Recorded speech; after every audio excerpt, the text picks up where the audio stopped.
Thank you for that. It's wonderful. This conference is very broad. There couldn't be two things less alike than the last talk and mine, which is great.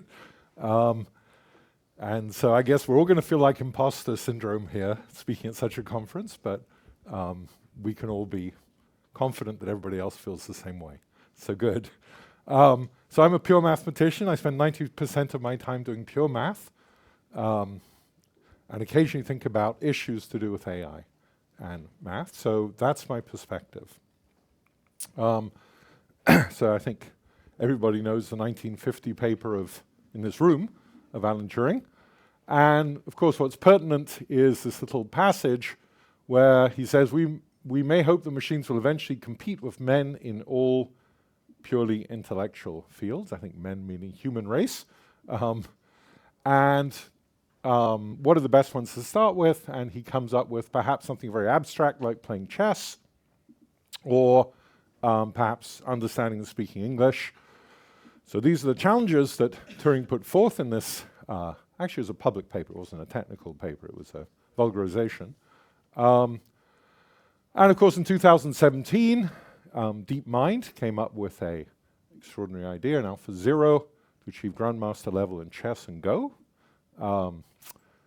And more recently, ChatGPT came up with an extraordinary thing that's only improving all the time, and getting plausible conversations, getting better at conversations, and of course, much else beside, and there are many competitors. I think we agree these programs don't think. They do something interesting, but they don't necessarily think. Certainly they're not competing in pure all intellectual fields, and that's certainly something that, Turing asked for and we're hoping for. So, of course, there are many spectacular applications of AI. If you're an Anglo working at a French university like me, Google Translate and DeepL are great because anything from the administration gets translated for you, so you don't have to puzzle it out. Self-driving cars, aerial drones, there's lots of stuff. But despite all these amazing successes, each program is typically built for a single purpose and difficult to adapt to new circumstances. So for machines to compete in all intellectual fields, the idea more recently has been this concept of artificial general intelligence, AGI, and it's the main goal of many AI companies as well as university researchers, so perhaps the main research goal. And there's a feeling pure math has a key role to play.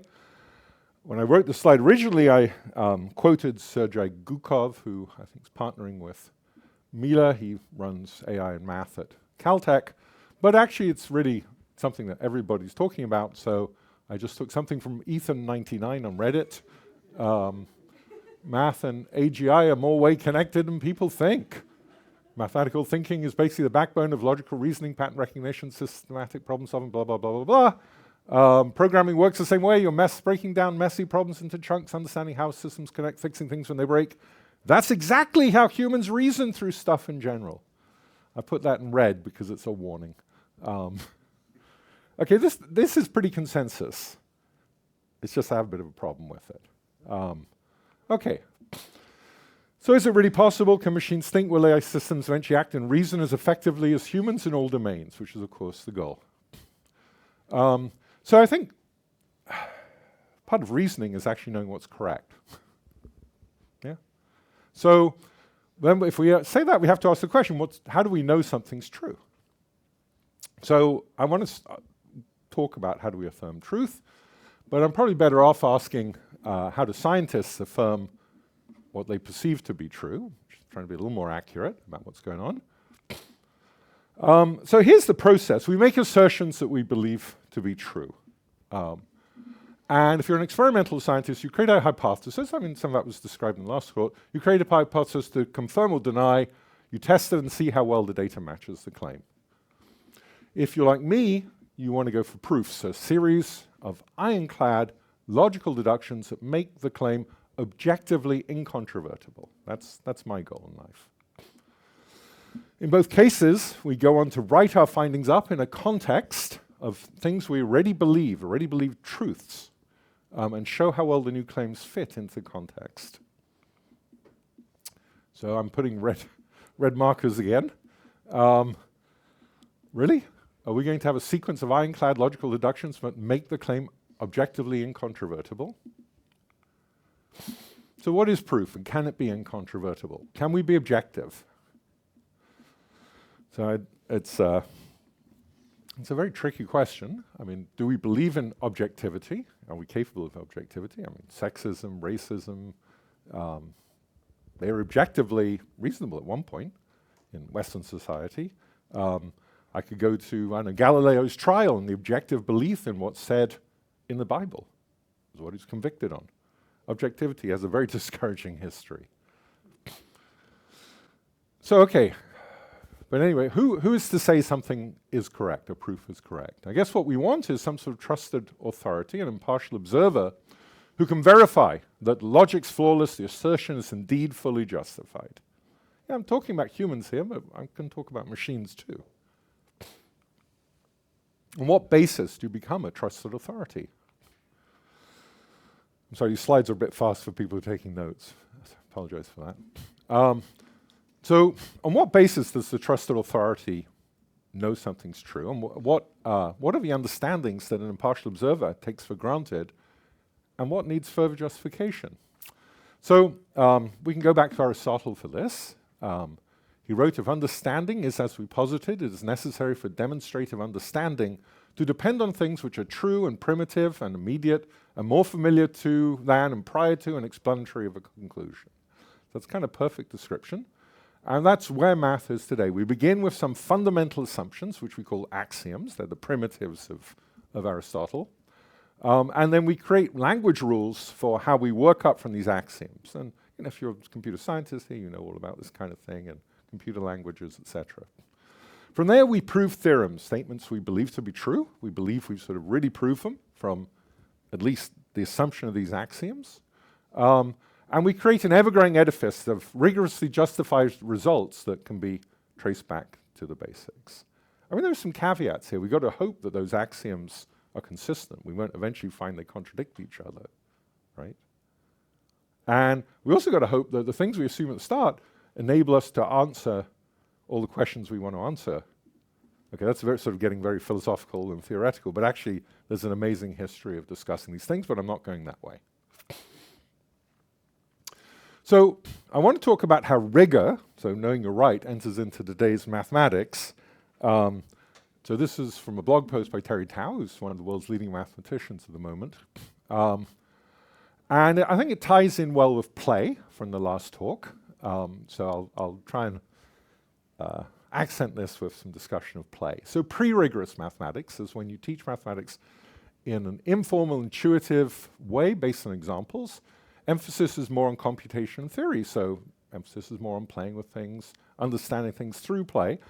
I mean, not every primary school teacher is going to be very good at that. In Quebec, there's this program called Échec et Mathématiques, so teaching chess to learn mathematics, so sort of play thing. There's geometric shapes primary school children play with to learn some mathematics. There's a lot of great ideas for play to learn. In Terry's blog, this goes up to a certain level of university mathematics. I'm not sure it's very playful all that time. There's a level which you're just told, learn this. This is the way to do it. But the rigorous mathematics is where mathematics becomes much more rigorous and formal. And for those who've done some math, epsilon deltas is the sort of thing I'm talking about. The emphasis is on theory and manipulating abstract objects. And one of the things that's very weird is you learn to manipulate objects without tying them to a physical meaning. So that's part of becoming a serious mathematician, is you have to learn this sort of high level of abstraction. And then once you've got that sorted in your head, you go to playing again, post-rigorous. So now you're comfortable with how to really go about seeing what's true and how to justify things. Then you're allowed to play again. You're allowed to revisit your earlier pre-rigorous intuitions, but buttressed by knowing what can be proved and what can't. You can proceed largely through intuition, translate that into a formal language to have a real proof. So we go back to playing. I mean, everybody here's an academic. when you work on projects, there's a level which you're sort of playing with ideas. You have all this training, and now I think these things do cross-discipline, and your training comes into how you do your project, but part of what you're starting to do is say, oh, I can think about things in a new way. I can play with it. So the emphasis now is on application, intuition, and big picture, and I think what's important, a very important word here is robust, which I guess ties into the theme here. That serious mathematical research not only requires good intuition, but robust new ideas to suggest a path forward, and then rigorous formalism for details. And what I mean robust by robust is that often you're wrong. But the point is, if you get a nice path forward, the details may be wrong, but it's clear the path is a good path, and it's just a question of circumventing a few potholes, or modular roads a few more potholes, but that there is a path through it, and that you can be correct. And so robustness in ideas is important. Now, I hope in the back of your mind you're thinking about what you know about reasoning on computers, because I'm sort of bringing up all sorts of red flags about what reasoning is doing on computers or not doing. Okay, so let me talk about the successes of computers. So GoFi, good old-fashioned AI. Programming a computer to follow a procedure creates tactics to break a problem down, like old Google Maps before they decided to take me through parking lots by making it think for itself. So usually output is correct, if a bit uninspiring and predictable. So the very important thing in mathematics is lean, which is exactly this idea that you start from some axioms and you build up mathematics, you build an edifice. And this is a language that's completely designed to do this. It's of massive interest at the moment. So hopefully everything in lean is reliably proved. In some ways, it's the same idea as the standard literature, right? We have a literature in the libraries, but this is a literature where it's very, very easy to sort of go backwards. It's got very clear, there's a trusted authority, which is lean, telling you things are true. And it's also manipulatable. So if you've got some theorem and you think, I just want to alter it a little bit, can what's already there handle that? It can tell you. And it can also point out what isn't working if you make small changes. So you can work on what isn't changing. You don't have to understand everything. So it's a massive change what lean is bringing. For now, this is entirely done by interaction between humans and computers, and it's kind of a pain because a human has to format things correctly, and lean verifies everything using previously coded knowledge, rules, and its own strange language, and it does query what it doesn't understand, so it's helpful, but I don't want to do it, personally. Anyway, what I should say is that there's a massive project in Imperial College London. Almost all undergraduate and graduate student textbooks are now in lean. And it's being used elsewhere. For instance, I heard recently Tesla Labs are using it to try and prove it hand-free car driving is okay in Canada. They're trying to prove that certain things work on the Tesla by formalizing things in lean. Anyway, it also has, in lean, there are some quite subtle and difficult proofs, like the independence of a continuum hypothesis, whatever that is. But for a mathematician, that's a very deep and difficult theorem that you fear to even try and understand the proof. So it's painstaking work. I don't want to do it, as I said. But there was quite an interesting announcement in July from DARPA. I'll tell you about my own involvement. I got phoned up by... so DARPA is a defense department in the US that reaches out for university projects and provides serious sums of money. I got phoned up by some military contractors, to my surprise, in the US, who asked me to join their team to apply for a grant. And they told me that what they usually worked on was translations between military applications in the US, that apparently the US had created all these battlefield computer systems to work various weapons, and they were all very bespoke. They all had their own strange little computer system, and they were very hard to talk to. You had to have specialized operators. So a great desire was to have interaction in language between different bespoke military applications, and that's what they specialized in. And they said, we more or less solved that. I must say it's worrying. Skynet is coming. But anyway, they were proposing that since they were so good at translating between military systems, maybe they could do this between human language and lean. This was the DARPA proposal. So the idea now is that I'll be able to type in my stuff as a mathematician in my strange language, and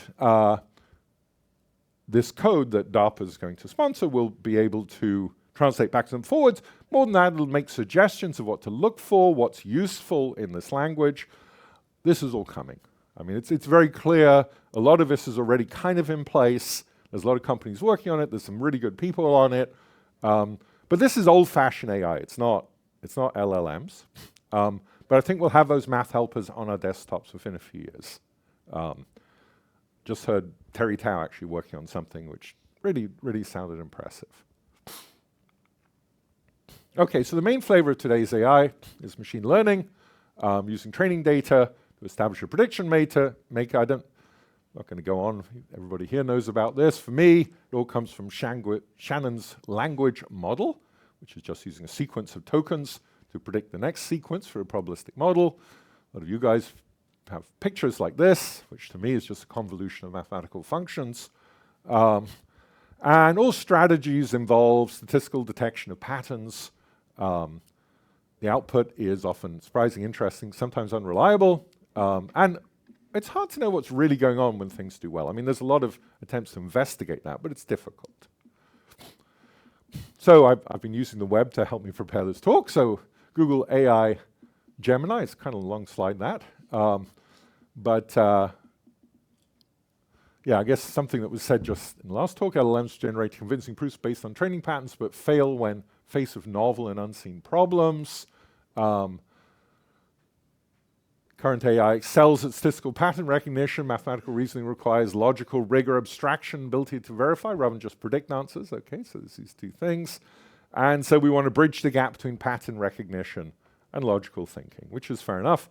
And it actually even mentions lean, that hybrid approaches involve combining neural networks for intuition and symbolic reasoning for logic and verification, like lean.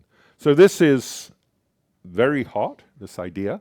So, I mean, let me try and explain what I'm trying to say. What idea is very hot is that you use LLMs to create ideas, and then you use something like lean to tell whether the ideas are correct, which involves some translation, so it's tricky. A lot of the companies are working on that, DeepMind, OpenAI. They're all trying to use what comes out of their reasoning algorithms and check them in lean, or similar languages. So these are called, the hot topic right now is neural theorem provers, trained on human proofs to learn tactics and build a library of skills to augment the LLM's output.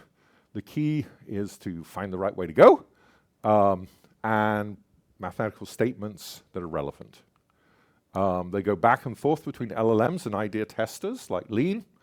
Laura Ruiz, who I think is talking here, and co-authors wrote LLM's strategy for mathematical reasoning learns to apply procedural knowledge extracted from documents involving similar reasoning processes, either in the form of general description of procedures or applications of similar procedures. Well, she's found some evidence of that.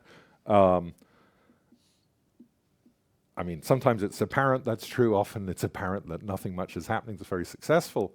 But it's certainly the path that we're going on. But the question I really want to ask in this talk, and I realize I've used quite a bit of time, is what exactly is the reasoning that is going on? So let me describe what appears to be what all the companies are trying to do. And I'm going to argue this isn't reasoning. So what they have is a very well-formulated question and a very clear answer that they're aiming for.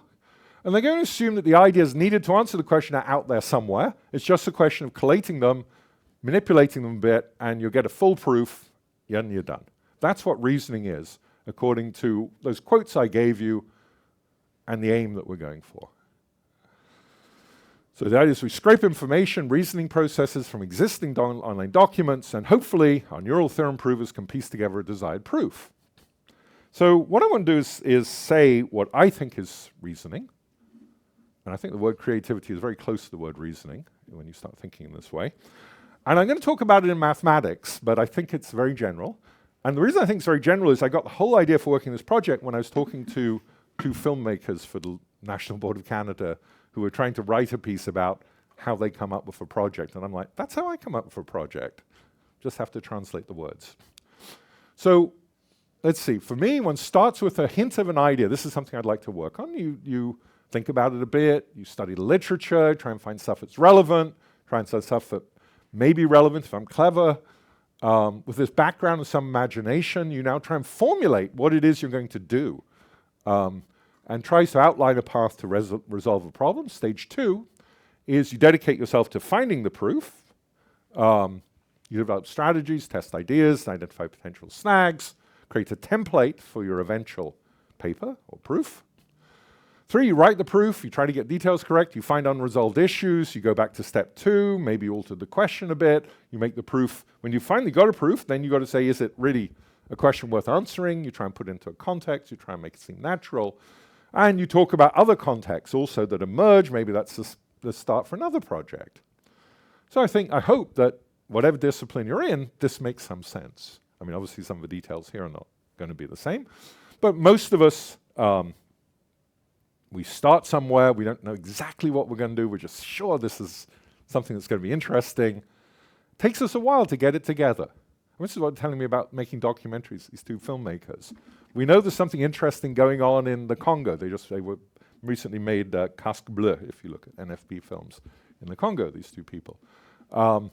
They were sure the UN, the Casque Bleu, the UN people in the Congo, there was interesting interactions to be found between the UN and people in the Congo.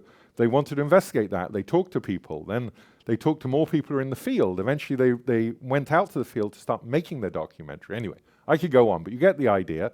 Then, maybe I should say, they come home with all this footage. Does the footage even answer the questions that they thought they were asking at the start? What are the questions that emerge from the footage? Are there things that emerge from the footage that they didn't even think about when they were in the Congo? Okay. So, another thing I think that's important is, in saying all this, is that we end up not necessarily in the place we started. And sometimes we realize what we were aiming to do was so hard that really we should be going for a less ambitious goal. And we can see the value in partial process. Again, progress. Again, something I don't think LLMs are really up for. So what parts of this can AI feasibly do in the foreseeable future, and what will be left for humans? So one question to ask is, where does creativity come from? Is creativity something magic? Is it inimitable? I noticed, again, I was looking through people's websites. I saw on somebody's website a reference to this paper that says that psychological research suggests inner experience integrates emotions with perceptions and thoughts, plays a key role in human creativity. Certain creative individuals link inner experience with intrinsic motivation to create, and the ability to find novel connections between ideas, which is sort of what we're talking about. And so in this article in the Journal of Cognitive Psychology, with a rather nice title, Why I'm Not a Turing Machine, if this is not a computational process, as it appears not to, and in experience, surely it cannot be described by Turing machine and thus computers. That's the argument. And let me tell you about a great mathematician, Henri Poincaré. He wrote in 1914 about how he thinks. And he says, all at once, there's a background to this, but let me not go into that. All at once, a decisive idea presented itself to my mind, an obvious indication of a long course of previously subconscious work. So he's ascribing some of his breakthroughs to subconscious work, not conscious stuff. Oh, okay, yeah. Okay, maybe we can't describe everything about creativity and thinking very accurately, but I don't think it's that important, to be honest, this argument. I think a computer can simulate an inner experience or subconscious work without grokking. And I use grokking in the sense of the book by Robert Heinlein, Stranger in a Strange Land, not Elon Musk, which stole the word. I'm taking it back. Okay, so grokking means to empathize and to be very sympathetic. So do trained LLMs understand and interpret language? Well, we had some of that in the last talk.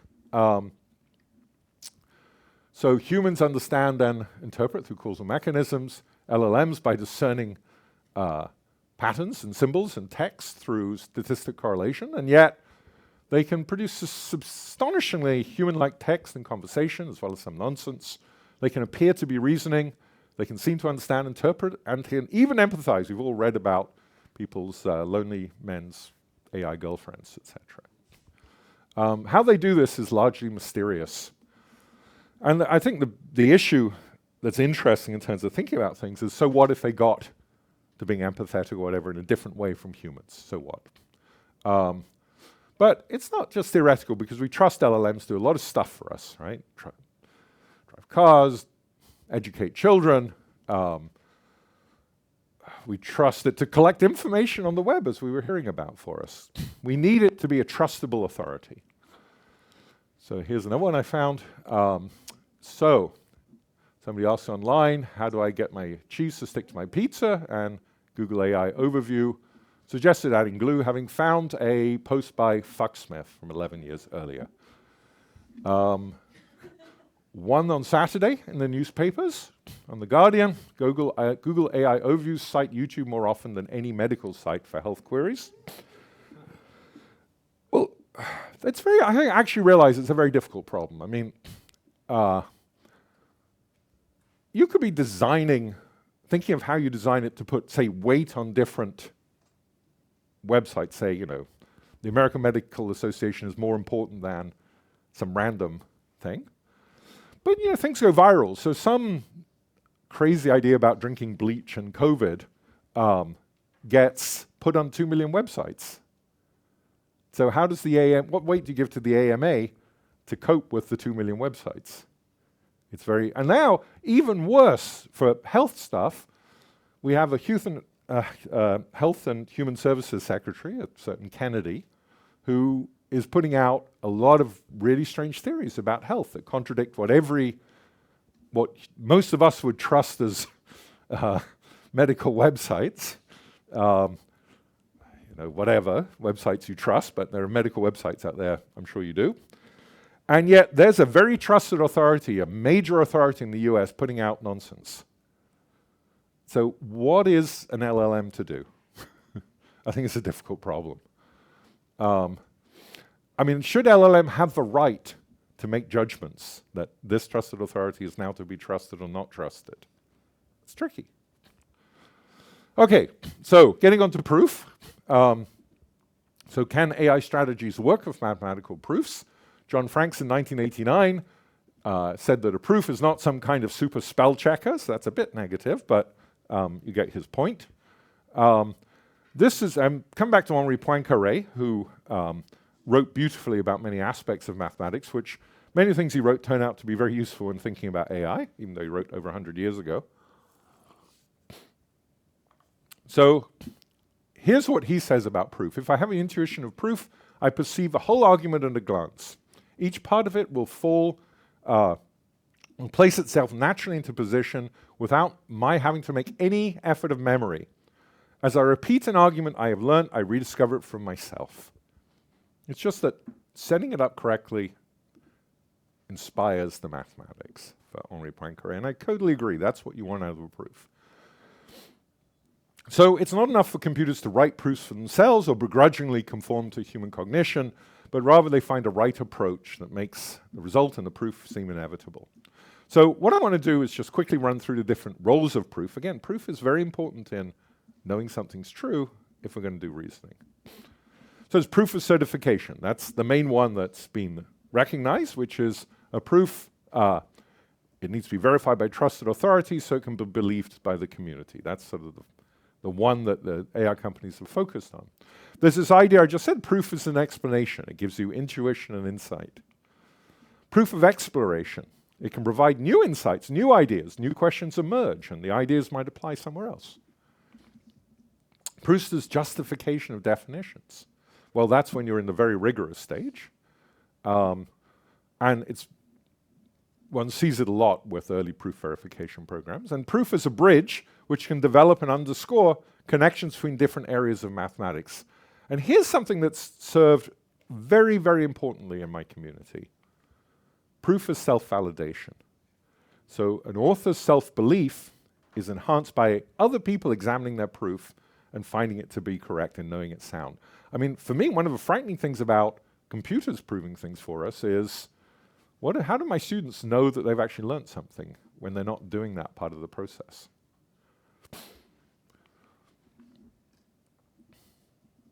Okay, so Grok, the wrong Grok, but full AGI likely demands innovations that prioritize math as the bedrock of cognition.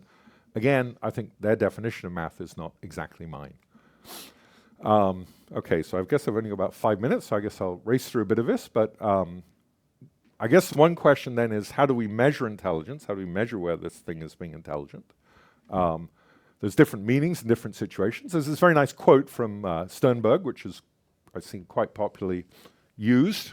The ability to learn from experience, to adapt to and shape and select environments. So I'm sort of going back to this theme of, can we say whether or not there's some sort of intelligence being grown out of what a machine does? And I want to give an example of how to misjudge, perhaps, intelligence by something I learned about at a lecture about numbers in the Inuktitut language, which is the language of Inuit, who are people who live in northern Quebec. So north of us, about 1,000 miles, there are these people. And the educational system had found that a lot of children in the Inuit community struggled with primary school mathematics and were considered to have learning problems of one sort or another. This was some time ago. And more recently, some sociological researchers and people interested in this stuff had gone up there. And I learned about this from a nice lecture from Louise Poirier, a colleague at UNM. And she explained that the Inuktitut language doesn't really have abstract words for number. So as was described in the last lecture about children learning numbers, they learn in different ways, but they eventually get to the point where 3 means 3 objects. And it's much trickier in Inuktitut.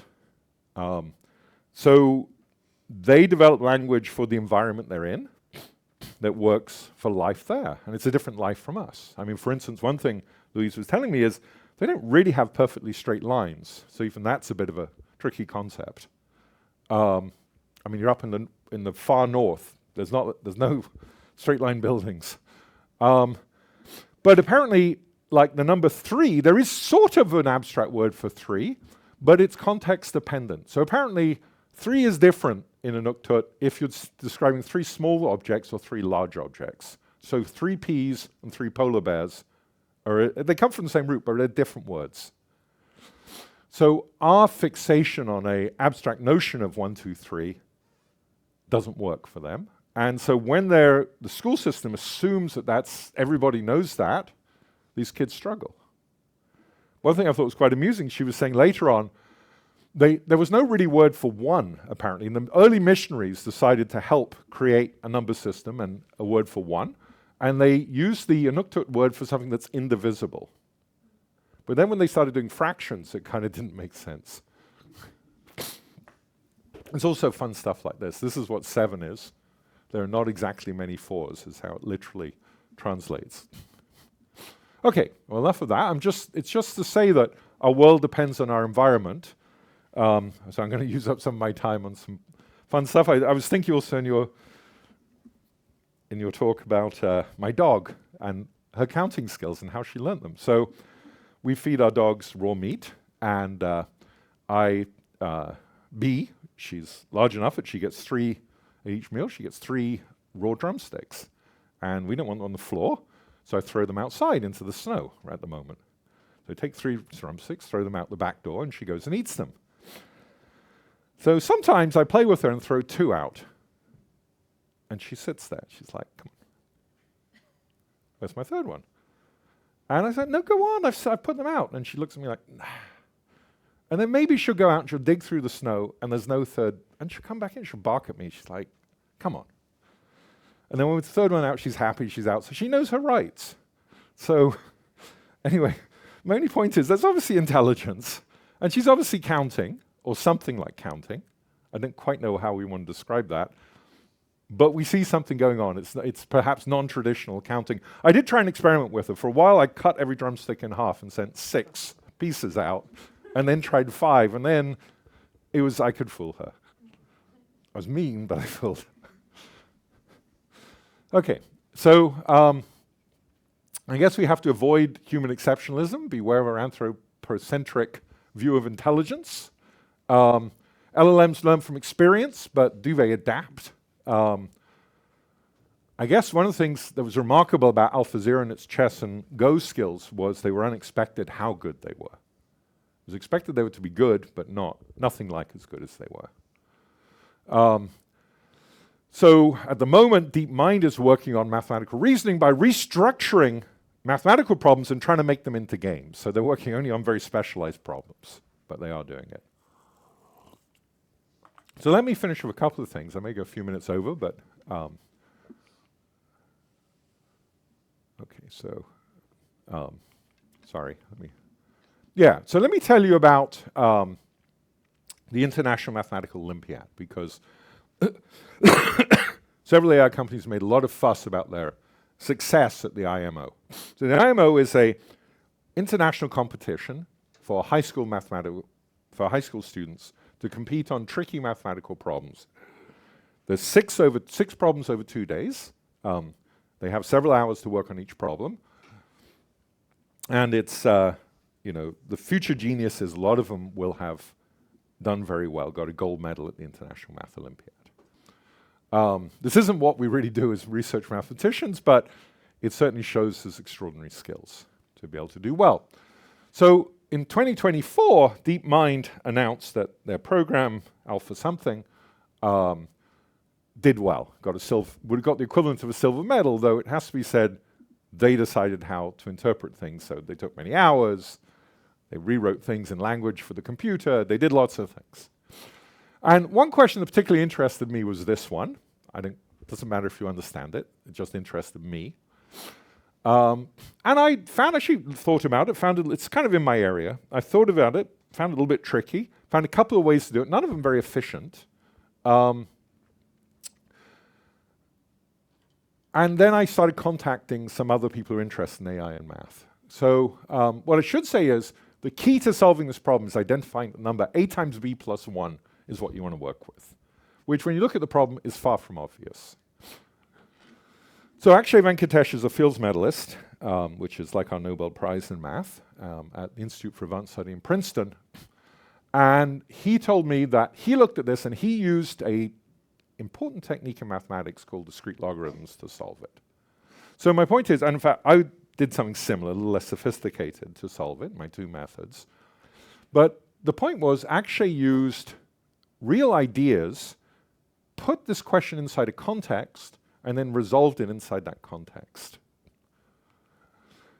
Tim Gowers is another Fields medalist, but he was also a gold medal winner at the IMO in 1981. He got a perfect score in 1981. Okay? Sir Tim Gowers, in fact, nowadays.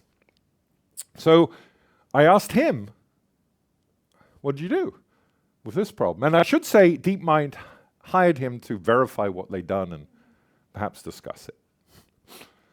So Tim said, what he did was, he said, I know this is solvable, and I know it's solvable from a bunch of tricks, and the tricks I know. And it looks symmetric, but I should make it a more symmetric problem. So he multiplied the first by A, the second by B. They looked somehow, the numbers in here, they looked more symmetric. He compared that, and he came up with a tricky resolution. Well, a tricky thing that got him to identify AB plus 1 in about 5 lines. There was no sense to what he said, except I know this is doable by straightforward methods. So there are very, very different approaches between Akshay Venkatesh and Tim Gowers. And my view is that DeepMind probably approaches things much like Gowers. And I asked him, and again, he was directly in contact with DeepMind, and he asked them, how did it come up with, because it sort of wrote in lean its proof, and there's this AB plus 1, and I want to know where it came from, and he asked them, they said, we don't know, it just did. So, I mean, Tim's response to me was digging deep until you find the key is precisely what AI is not good at. I think its training was just enough to reduce a brute force search through proof space. I think you're right, it didn't have any reason for certain choices other than they work. That's not great reasoning. let me just show you one of the more recent programs. Go1 Einstein is something out of Silicon Valley. They actually asked me to consult, and I asked them about this question, and then I got irritated with them over this question. So they said, oh, we can do as well as DeepMind on IMO 2024. And so they sent me the proof of all the IMO problems that they'd done, including this one. And then I said, how do you know to do that? You see that AB plus 1? And they're like, oh, no, it said it. So, yeah, there's a brute force search, or there's searching the internet going on. I don't know. But right now, it's certainly not transparent. So this year, OpenAI and Google DeepMind resolved 5 out of 6 of the IMO problems, which is a gold medal standard. There's one problem neither of them got. So the head of the IMO Foundation said that's astonishing. Grade is found to be clear, precise, and most of them easy to follow. I think he's a consultant now. It's not entirely clear when people say things where they're coming from, but anyway. The output is in natural language, so it's easy enough to check. I'm just going to say for the world that 5 high school students did solve that missing problem, and here it is. That's 2025, maybe 2026 they'll get them all. But it's nice that quite a few students were capable. Yeah, so let me just finish with, from Akshay, his thought experiment. So this is very concerning, I think, for me. So this is Aleph 0 is the Hebrew letter, like alpha. So here's his Aleph 0 thought experiment. Aleph 0 is a great LLM, AI, whatever. And in the morning, it's switched on, and it auto-derives all of school math by itself. In the afternoon, it reads all the grad books, completes all the exercises. Next day, it's let loose on the world. What happens? Well, we're going to have to adapt how we do mathematics. We might become, he says, we'll become inestimably more capable. Our ability will be greater in ways that we can't even predict. But what we value is inextricably woven into what we actually do. So our approach and the central questions will alter, perhaps unrecognizably. I've mentioned this earlier that I feel like we train by doing proofs, and that's going to be taken away from us to a certain extent. So I'm not sure where we train. Okay, so what will we value in the future, and what will be lost? Okay, that's it.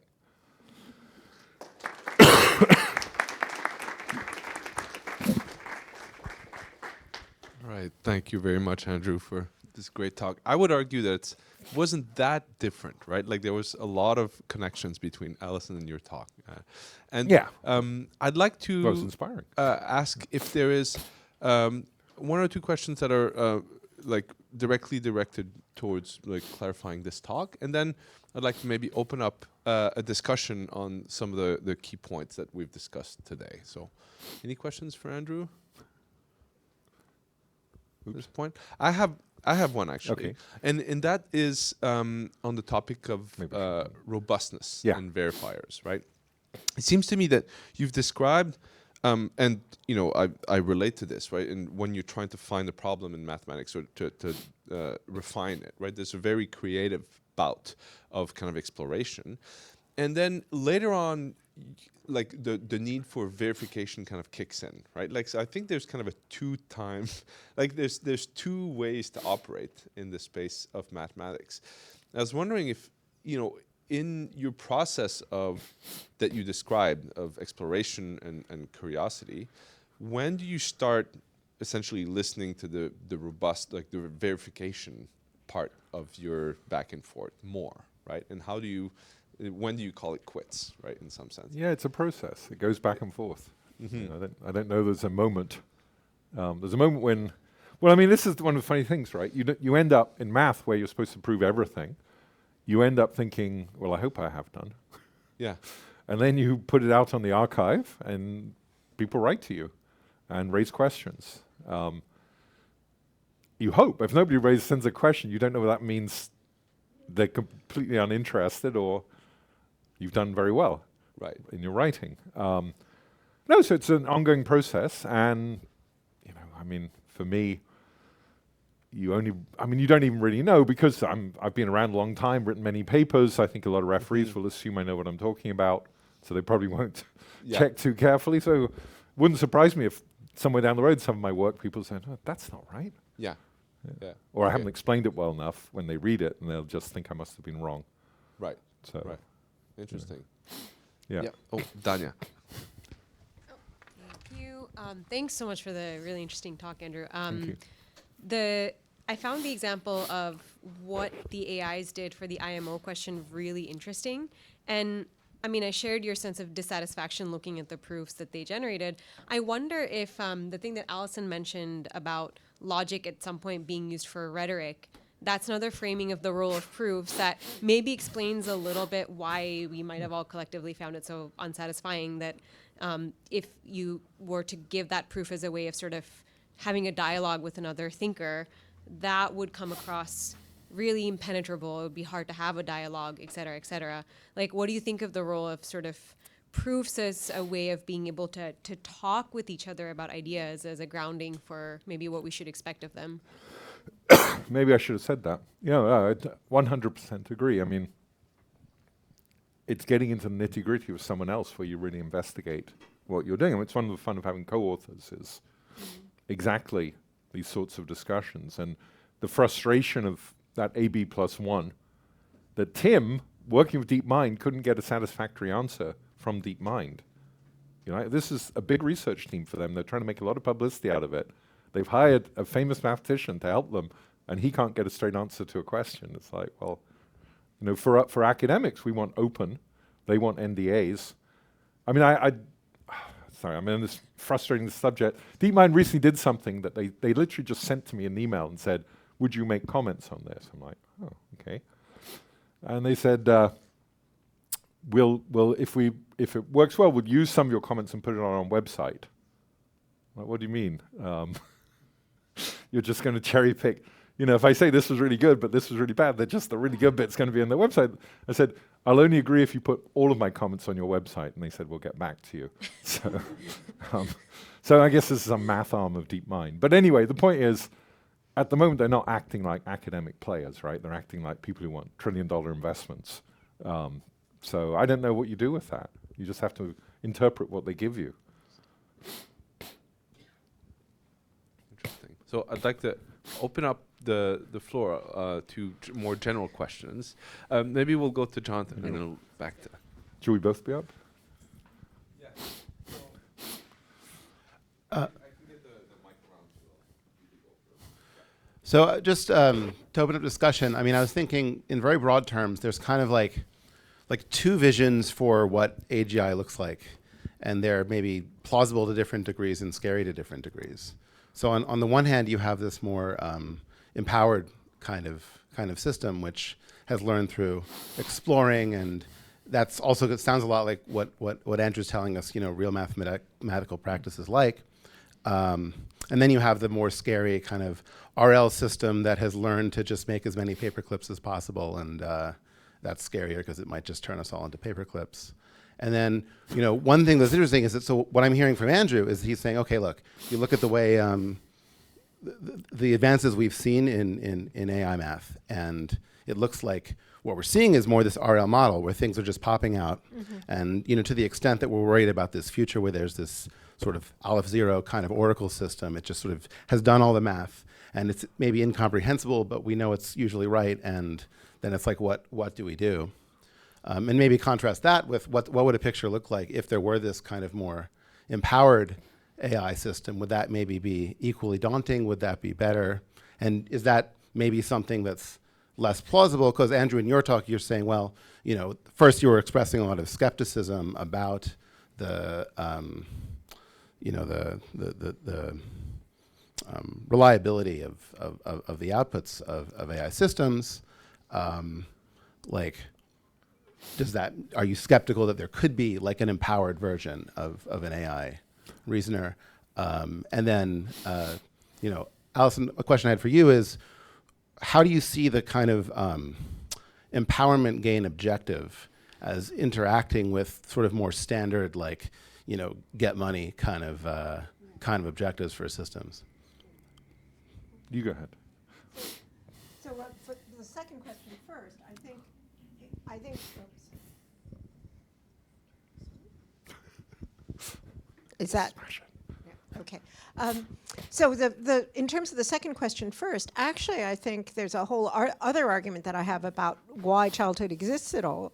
I think that I think it is going to be the case that it's only by not being concerned about the rewards, by having a system that explicitly is saying, okay, if you poke the stick in your eye, grandma will take you to the ER, don't worry about it, that you can actually get the kind of empowerment that you see in kids or in scientists, right? So it's only by, now, having said that, it is absolutely true that in the long run, part of the reason why you have a system that explores is because in the long run, and especially, I think this is really important, especially in non-stationary environments, being able to figure out what the structure of the environment is like is going to enable you to get reward in a way that you couldn't if you were just narrowing in, as in the paperclip case, on the particular reward in this particular case. So in the long run, and for humans, like in the very long run, given that we're in non-stationary environments, given that we're adapted to and literally, if you look at our ecological evolutionary history, we adapted to non-stationary environments. We adapted to the unknown unknowns, then in the long run, you're going to get more reward as a result of first starting out by doing this kind of, having these intrinsic motivations, these epistemic motivations. But I don't think, and I think this is why this approach is different from a lot of classic RL approaches, and I've had this argument, for instance, with Peter Dayan, the way that within RL people think about things like epistemic motivations or exploration is, well, okay, what you're doing is saying, if I go and explore, let me calculate what my long-term reward is going to be, and now I've figured out that if I try the other arm of the multi-arm bandit some of the time, I can predict that my long-term reward is actually going to be better. That's a typical way of trying to solve the explore-exploit problem in RL. And I think that if you do that, you're not actually going to solve the problem in the way that you will if you just say, give me a period where I'm doing a high temperature, unrestricted search without caring at all about the reward function. And then later on, I can actually go on and be a different kind of creature with a different kind of intelligence that's going out and exploiting and trying to actually get reward. One of the things I say sometimes is that up until the age of 5, children have a single utility function, which is be as cute as you possibly can be, which they're extremely effective at maximizing. And any of you who have children or grandchildren will recognize this. As long as you maximize that, basically everything else is up for grabs. You can do whatever you want. And you can put all your energy into actually doing experiments, even if they're dangerous experiments that have negative reward in the short run.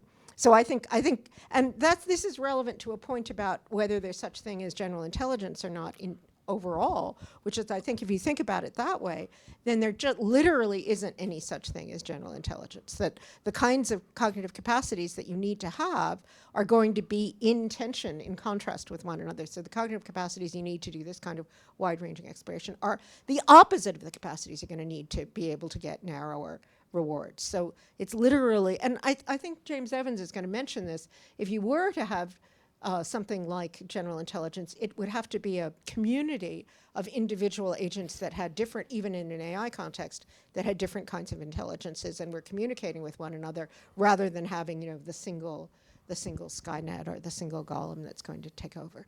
Now, I mean, I guess my question for Andrew and for people in general is, I have always been, I've worked with a lot of mathematicians and a lot of philosophers of science and philosophers of mathematics.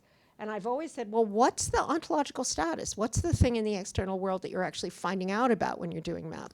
In causal inference, it's pretty easy. You're finding out about the properties of the world that are going to let you do interventions that will have predictable outcomes. And those are different. They might be unexpected. You might not imagine that, xylophones work the way they do, but then you're going to find out about them. And it's hard for me to conceptualize exactly. So then that's an easy contrast with the LLM tells you everything that's gone on before, but it doesn't go out and get new information about new causal structure. I wonder what sort of the equivalent of that is if you're thinking about mathematics. And I think mathematicians sort of have this intuition. This is a mathematical problem that's really new, that's out there in, I don't know, a Platonic universe or something that I'm discovering. I don't have good intuitions about that, and I wonder if mathematicians Well, do. I mean, we're definitely a bit in our own world. That we Yeah. have certain questions that motivate us and think about and develop. I mean, what is sort of well known in the history of mathematics is that people think about things in this very theoretical world Right. without worrying about applications. And then sometimes there's unreasonably amazing applications. There's a guy called Turing, Right. Right. who instituted this concept of Turing machine, not because he was building a computer Right. in 1935, Right. right. Right. And it was looking at questions in logic Yeah. that created this idea that's central to how computers are designed and thought about. Einstein's work, well, it depends very much on Minkowski's geometry. Right. Minkowski created his geometric ideas. They're useful in my work too. It's very different from Einstein's. I mean, there's a fantastic history of you develop ideas for their own sake, and they have a life in the real world. And so we're very focused on the details of that for its own sake, I think it would be fair to say. I mean, I have an application of my own work to cryptography. I was just having fun with something that I found interesting, and then at some point I realized, hey, this would actually be applicable. I should tell some crypto people. Yeah. So anyway, maybe our motivation is similar, but it's not so evident from the outside because those questions are often very hard to describe. And you get pressed to describe them in a way that's about the application, but that's not actually the motivation. But it's a play thing. I mean, we're trying to in a world of pure play, we hope. Where you try and create objects within quite an abstract world, and then you try and understand them. Yeah, just a brief thought about that I just had, which is, one way you could think about it is that in the case of like the kids who are doing causal inference, what you're doing is you're going out, you're exploring, you're trying to get data. But another way you could think about exploring is you just want to see what the structure of what potential causal structures are like, right? So you could just be exploring by saying, you could have an extra node here, or maybe the kids are saying maybe there's a confound here, and it's kind of like what happens in math is you're just doing that part. You're just doing that kind of exploration, not necessarily and now let's see whether this is actually something that fits the data. You're just sort of doing the exploration in the hypothesis space. Yeah, when you say that, I think of your grandson banging on the xylophone, and we were all watching for him to learn to use it the right way. Right. But my children would sometimes do things, and they'd find something totally interesting to themselves, which wasn't our intention. I mean, my younger son really liked the boxes. Presents came in much better than presents for quite a few years. That he found fascinating. So, play doesn't necessarily go in the directions we want. That's a problem, I think, for computer programming, right? You want something that's answering the questions you have, not some other question that seems irrelevant. Hi. Thanks, both very interesting talks. So I was listening to your talk, Alice, and I was thinking, what if a LLM lived in a completely virtual world and an actuator is just the ability to query this virtual world? Could that be the solution? And then you got up and started talking about what I thought was exactly that. I thought you were going to say we could have models and living in this virtual world, their actuator is the ability to run a lean query. I'd never heard of that before. And they're able to understand the world. We're able to do cause and effect. But then the line wasn't quite connected there. So do you have anything to say to that, Allison? Is that actually what you were trying to say? Well, I think there is this question about could LLMs suppose you, I think other people have suggested this. LLMs are like Derrida's revenge, basically, right? So there was these postmodern ideas about there's no reality, we're all just living in text, it's just all text and more text. And I think LLMs are really living in that Derrida and dystopia that the rest of us would want to argue that we don't live in, right, where it's just text. All right, but imagine that you're just living in this world of text. You could imagine that you could ask a question, for example. And I've talked to some of the NLP people about this. One of the things that kids do, for instance, is when they're learning language, is they'll produce a sentence that is not actually grammatical with a thought of let's test to see whether this gets a reaction that suggests that it's grammatical or not, right? So they're actually doing tests or queries to try and see what the response is going to be. And I don't think that LLMs, as far as I know, do that kind of experimentation, right? They're just in this sort of solipsistic world of here's the text that's coming by me, and then I'm going to see what the next prediction is. So if you could imagine an LLM actually going out and saying, let me test to see whether this is a good hypothesis or not, what will the reaction to this be? That would be more, that could happen just in the world of. Well, we are trying to do that. I mean, that is a thing in mathematics now, Right. is the LLMs coming up with hypotheses that lean verifying. The problem is, again, it's just scraping info off the web, so Right. one feels the possibilities are limited, but if it was working well, it would certainly resolve a lot. And this is what I think in 5 years will be a big problem for mathematics, is that it will be successful at scraping information and then using lean to convert it into something useful for mathematicians. And then this DARPA project to put it in human language as well. That was my other question, was that, is that what is unsatisfying to you right now? Is that there's this like set of lean things, and there's a step that you don't understand and no one can explain it to you, and that's where, like, if that exists, would that be satisfying and you would believe that Well, if it's language models proofs, it's could proofs. reason? I'm fine with that, especially if they're explained in English. My worry is the way I do my work and the way I train my students is by understanding proofs. And now I can imagine they're not going to bother, right?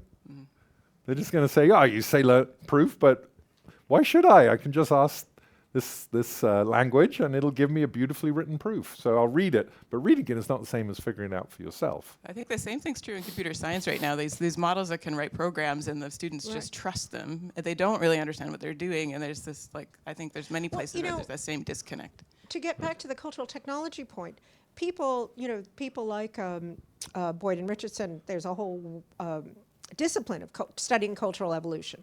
So what actually happens in the course of learning information from a previous source, for example? How does that happen? What's the best way for it to happen? And this tension, which is typically described as an imitation-innovation tension, is sort of central to that process of cultural evolution.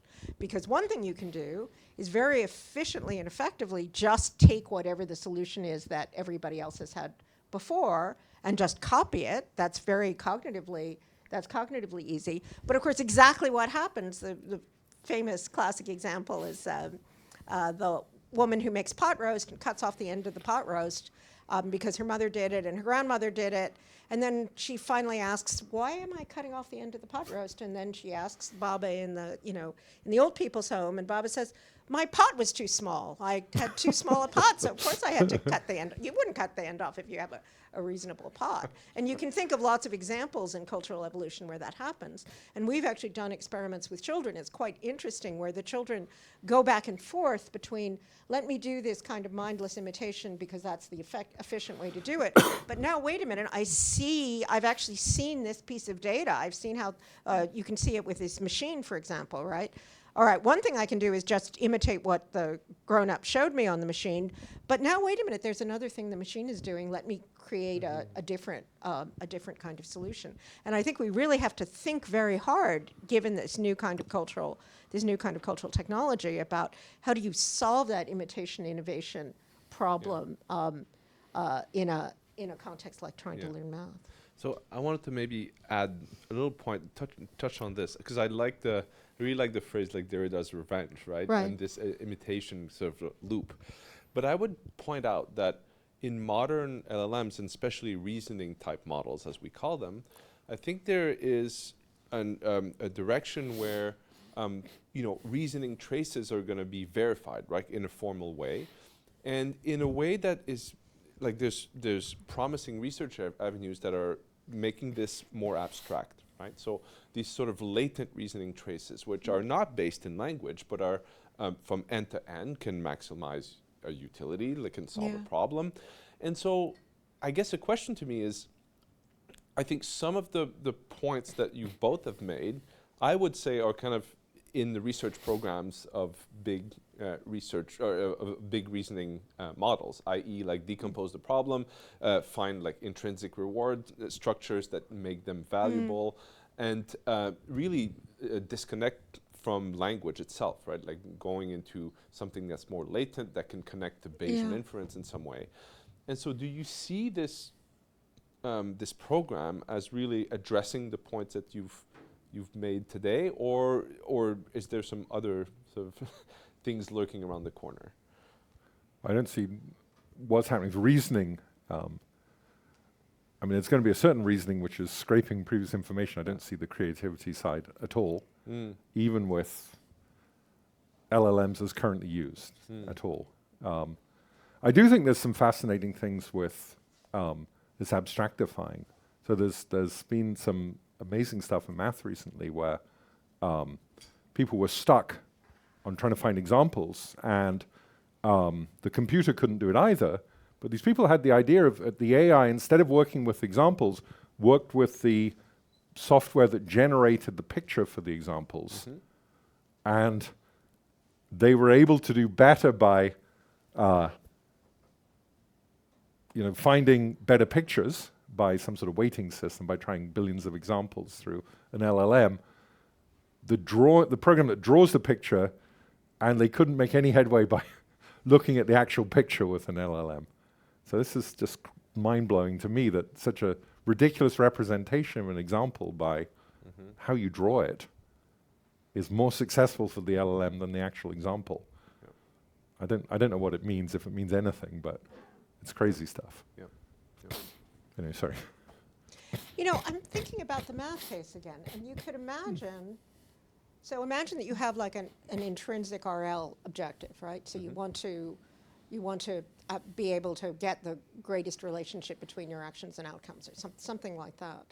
But then instead of just taking the policy that you have and seeing whether the policy is bringing about that objective, you could have the sort of thing you have in meta-RL, where you could say, oh, wait a minute, this sequence of policies, as described at a very abstract level, is getting me better results on this intrinsic objective than this other sequence of policies, right? So it's not actually the policies, but it's, oh, you start out with this axiom, and then you use the axiom to go through this kind of stages that you have in a proof, and look, this is giving me something that's telling me something about what's true in the world in a way that I wouldn't have known. I wouldn't have known before. And you might be learning at that more abstract level, but you're not just scraping the web, right? You're not just picking out the statistics of what people have already done. What you're doing is saying, okay, if I want to accomplish the truth in this way, then this more abstract sequence is the thing that's going to do it, which it seems to me is something like what happens with mathematics, with the history of mathematics, and maybe something like what happens with the kids in the Carey examples. By the way, your dog does parallel individuation, because parallel individuation goes up to 3, but not up to 5. Oh. So it's recognizing, and it's really interesting that that's a limit on parallel individuation. You think I couldn't train her to? You couldn't train her 5 and to 6. do it. That's a challenge. Right. That's exactly the point. Or it would be very difficult to do. Yeah. But I guess that's the thought. The thought is that you could imagine having a system that gives you this sequence of reasoning that's going to give you particular kinds of outcomes. The way that for the kids, for instance, right, it turns out that using that completely arbitrary thing that could be twinkle, twinkle, little star, 1, 2, 3, 4, 5, 6, 7, now you can make predictions by using that technique that you wouldn't have been able, real predictions. Now you can find the extra bone, right? You can decide you could decide whether you need to search more, for example, based on that arbitrary system. I agree. Okay, we'll take one last intervention from Eva, and then we'll go for lunch. Yeah, thank you both. I think actually through this discussion, and also a theme that came up in both your talks, is that in the case of how we learn, and it comes actually from multiple different types of objectives. So there's empowerment, but there's also imitation or the observation of information that is coming from others. In the math education, we have the sort of initial play stage, but then we also have the stage where we are being taught a lot of information. We have to hold this, and I wonder whether or not makes us human intelligence particularly interesting and how humans learn is that we are actually, if we take like the RL terms, trying to optimize these multiple objectives at the same time, and that we've found a really effective way to optimize multiple objectives. And that in itself is a very hard problem. And so I wonder if that is what really it comes down to, is figuring out how, if you do have all these different objectives, and we know that we can do them, and that they give us different types of information in different situations, that we are realizing we have the ability to know that in these particular situations, this is the type of strategy I should be using versus another one, and that I've found a way to really do the very hard problem of multiple objective optimization. Yeah, I think, well, one thing that I think is true is that, and again, James is going to make this point in the workshop that's coming up, is this division of labor, whether it's a division of labor across different social agents or a division of labor across developmental periods, which is what I've thought about, the children and the adults are really doing different kinds of things. It might be that you can't solve it for a single agent, that what you're going to need to have is a kind of community, society of agents, or else agents that are going through a developmental shift in order to be able to do that. But another thought that I just had is, I mean, it's kind of interesting if you think about the history of science, because we don't typically think about this. You could argue, look, imagine that it's, you're in a medieval period, and something like the fact that something seems to be shaped the same way as something else looks like it should be part of your reasoning process. And it's always sort of heartbreaking, like you read scholastic authors, and they're working incredibly hard. They're incredibly smart people. They're incredibly invested in this work, and they're just like completely off base. They're doing things that seem like just superstition and weird association to us. But the thought is, maybe what happens is, okay, maybe it would turn out that looking at something like the superficial perceptual similarities between things would be the right way to generate good answers. And it just turns out, you just kind of discover with the intrinsic motivation, no, that turns out not to be a good way of getting the good answers. And doing this mathematical sequence, which might look as if it's, another completely weird arbitrary thing, why would that work? That actually ends up working. So then you say, okay, the next time I want to do this, I'm going to use this higher level method versus the other, like Kit figuring out that the, rubber end works and the stick end doesn't. Okay, you remind me of one thought, which is Isaac Newton spent most of his life being an alchemist. Yeah, that's right. After he did all of his important work. But, I mean, one thing people think today is he probably did some amazing chemistry, but because his objective was what it was, people didn't take it seriously. Yeah. But there may well be, he's so brilliant, he probably did what people did for the next 300 years in his alchemy experiments. But one thing I'd say in response to what you said is, one thing that's strange about human intelligence is we're all very different in what we can do. So I don't think there's everything's brought together in any individual. I mean, you made me think of, in mathematics, a very central subject is called algebraic geometry. And if I was capable, I would work in that, which I don't, because I can do the algebra, but I can't do the geometry. And there are colleagues who can do the geometry, but they can't do the algebra. And we sit peripheral to that sort of central area. And we all have different ways of envisaging the world and seeing.